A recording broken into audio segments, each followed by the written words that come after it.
मेरे बाबू ने खाना खाया। হ্যাঁ, শুধু ডাল ভাত। সে কি শোনা, শুধু ডাল ভাত? তুমি একবার বলবে তো। আরে তুমি মুখ ফুটে বললে তো আমি তোমার জন্য আকাশ থেকে চাঁদ তারা সবই এনে দিতে পারি। না, তুমি আকাশ থেকে জাস্ট চাঁদের সাইজটা একবার বলো, আমি এক্ষুনি আকাশ থেকে পেরে আনছি।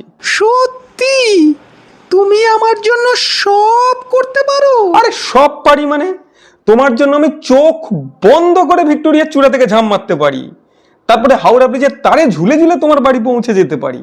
আরে আমার বুকের বাঁ দিকটা তো শুধু তোমার জন্যই ধুকপুক ধুকপুক ধুকপুক করছে সোনা। ওলে বাবালে, এত কিছু লাগবে না সোনা, তুমি জাস্ট জিও রিচার্জটা একটু করে দাও না গো। হ্যালো,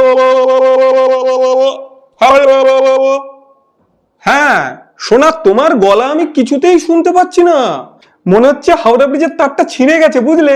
আরে কি বলছো, আমি তো তোমার কথা পরিষ্কার শুনতে পাচ্ছি।